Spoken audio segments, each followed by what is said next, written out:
देश की नई संसद में नए संविधान के साथ एंट्री करनी चाहिए और पुराने संविधान को खत्म कर देना चाहिए। ये मेरे शब्द नहीं हैं, बल्कि मनु की औलाद और मनुवादी विचारधारा में यकीन रखने वाले और खुद को हिंदू धर्मगुरु कहने वाले जूना अखाड़े के महामंडलेश्वर यतेंद्र नाथ गिरी के ये शब्द हैं। उन्होंने कहा है, एक बयान दिया है कि जो देश का संविधान है वो सही नहीं है, समानता की बात करता है लेकिन समानता है नहीं और हमें उसे खत्म कर देना चाहिए, आरक्षण को खत्म कर देना चाहिए और एक ऐसा संविधान बनाना चाहिए जो वैदिक संस्कृति यानी जो हिंदू संस्कृति, सीधे शब्दों में समझिए, मनुस्मृति पर आधारित हो। यतेंद्र नाथ गिरी के इस बयान पर विवाद हो रहा है और तमाम लोग इसकी आलोचना कर रहे हैं। मैं आपको बताता हूं कि उन्होंने क्या कहा है, उनका बयान पहले सुनिए आप।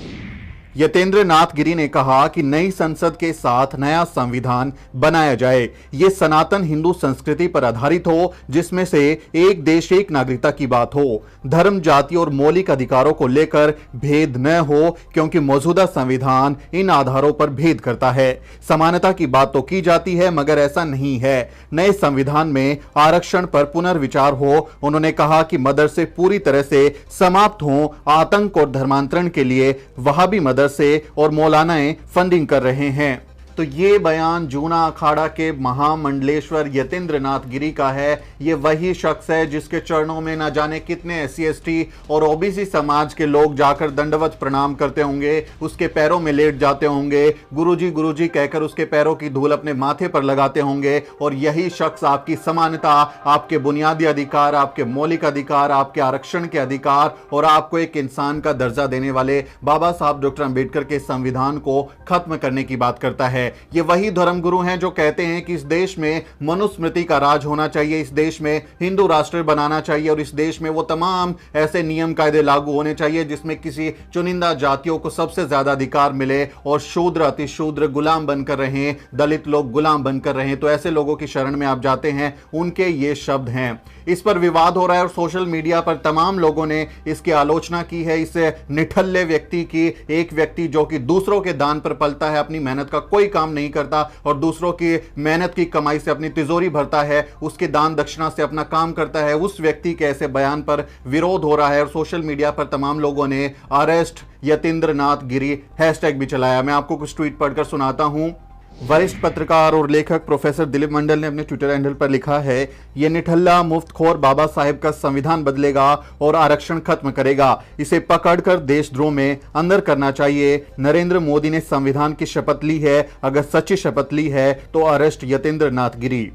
उन्होंने अपने एक और ट्वीट में लिखा है कि इनके खिलाफ FIR दर्ज होनी चाहिए, इसकी हरकतों से देश की शांति को खतरा है। ये मनुस्मृति पर आधारित नया संविधान लाना चाहता है, आरक्षण खत्म करना चाहता है। तो इनके अलावा तमाम लोग यतेंद्र नाथ गिरी की गिरफ्तारी की मांग कर रहे हैं। कपिल गोपालिया नाम के ट्विटर यूजर ने लिखा है कि ये असल में मनुस्मृति को लागू करना चाहते हैं और हमेशा से भारतीय संविधान और जो संवैधानिक अधिकार हैं उनको खत्म करना चाहते हैं। और यही नहीं, सिर्फ इन्होंने संविधान के तहत मिलने वाले बुनियादी मौलिक अधिकारों को खत्म करने की बात नहीं की है, बल्कि वो पुरातन पंथी जो कहती है कि हमने प्लास्टिक सर्जरी की है कि हाथी का सिर काटकर आपके सिर पर लगा देंगे, मैल से किसी व्यक्ति का निर्माण कर देंगे, वैसी परंपरा को ये लागू करना चाहते हैं। उन्होंने कहा है कि IMA जो इंडियन मेडिकल एसोसिएशन है उसको भी खत्म कर देना चाहिए, यानी कि जो ये एलोपैथी के डॉक्टर हैं जो इस समय कोरोना काल में जब सारे के सारे संस्थान नीचे बैठ गए हैं और सिर्फ डॉक्टरों का सहारा है, अपनी जान पर खेलकर जो कोरोना काल में लोग, जो डॉक्टर हैं, जो नर्सिंग स्टाफ है, जो पैरा नर्सिंग स्टाफ है, वो लोग मिलकर किस तरह से लोगों की जान बचा रहे हैं। ये कह रहे हैं कि डॉक्टरों को भी खत्म कर दीजिए। ये डॉक्टरी की जो पढ़ाई है,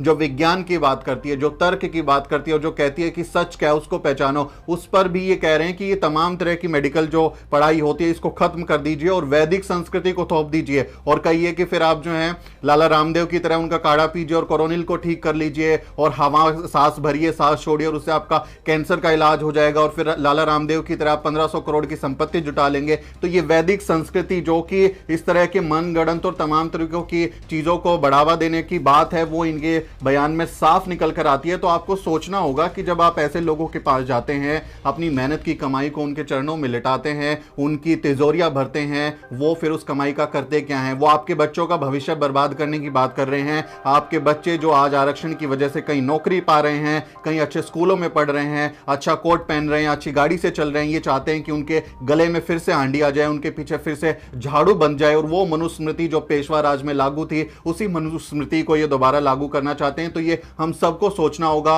ओबीसी समाज को, SC ST समाज को ये सोचना होगा कि किन लोगों के पीछे हम पड़े हुए हैं, कैसे लोगों की हम भक्ति करते हैं, कैसे लोगों की हम पूजा करते हैं। तो इस संस्कृति का, इस मनुवादी सोच का हमें विरोध करना है और हमें ऐसे लोगों को नकारना होगा कि ये मानसिकता हमारे लिए भले की नहीं है। देश का संविधान बाबा साहब डॉक्टर अंबेडकर ने बनाया, जो तमाम लोगों को साथ मिलकर एक साथ एक नागरिकता और एक समान अधिकार, किसी को भी, छोटे बड़े को जाति के आधार पर, लिंग के आधार पर, भाषा के आधार पर या फिर किसी क्षेत्र के आधार पर कोई भेदभाव नहीं करता। वो बराबरी का अधिकार देता है। आप तमिलनाडु में जाके रहिए, आपको कश्मीर में जाके रहना वहां रहिए, आपको हरियाणा में जाकर काम करना है वहां पे कीजिए। तो ऐसी जो अधिकार बाबा साहब डॉक्टर अंबेडकर ने संवैधानिक तौर पर दिए हैं, ये उन अधिकारों को खत्म करना चाहते हैं। और फिर सोचिए कि ये जब मनुस्मृति के अपने नए कानून की बात करते हैं तो उसमें भला किसका होगा? कौन है जो सबसे ज्यादा फायदा उठाएगा? जाहिर सी बात है, चतुर्वर्ण में सबसे ऊपर कौन है? ब्राह्मण, वैश्य और जो क्षत्रिय कौम है, उन्हीं के लिए फायदे की बात हो रही है। और जो बाकी बहुजन तबका है, जिसकी आबादी 85% है, उनके अधिकारों पर यह एक कुठाराघात है, ये एक बड़ा हमला करने की साजिश है। और ये लगातार इस तरह का माहौल बनाने की कोशिश इन लोगों की तरफ से की जाती है कि टेस्ट करते रहें कि लोगों में अभी चेतना है क्या। जिस तरह से SC ST एक्ट पर जब इन्होंने सुप्रीम कोर्ट की तरफ से उसको कमजोर करने की कोशिश हुई तो तमाम लोग सड़कों पर आ गए थे। तो ये हो सकता है कि ये लोग टेस्ट कर रहे हो कि आप ये संविधान को लेकर किस तरह की बात करें, क्योंकि ये खबर आ रही है कि जो नई संसद बन रही है उसमें बाबा साहब डॉक्टर अंबेडकर की प्रतिमा लगाने पर अभी कोई सरकार का इरादा नहीं है। तो ये कुल मिलाकर एक षड्यंत्र भी हो सकता है और उस सोच को जाहिर करने का, उस सोच को पॉपुलराइज करने का तरीका भी हो सकता है। तो हमें ऐसे लोगों का विरोध करना है और ये जो मानसिकता है जो कि जाति के आधार पर, धर्म के आधार पर मनमुटाव बढ़ाती है, झगड़ा लगाती है और लोगों के बीच में नफरत फैलाती है, उसका हमें विरोध करना है। क्योंकि ये मानसिकता जो है, ये गोलवलकर की बंच ऑफ थॉट्स से वहां से निकल कर आई है, संघी मानसिकता है। संघ के जो लोग हैं वो हमेशा इस बात को बोलते हैं कि यहाँ पर रहने वाले सब लोग हिंदू हैं, ये हिंदू राष्ट्र है, जिन्होंने ना कभी तिरंगे का सम्मान किया,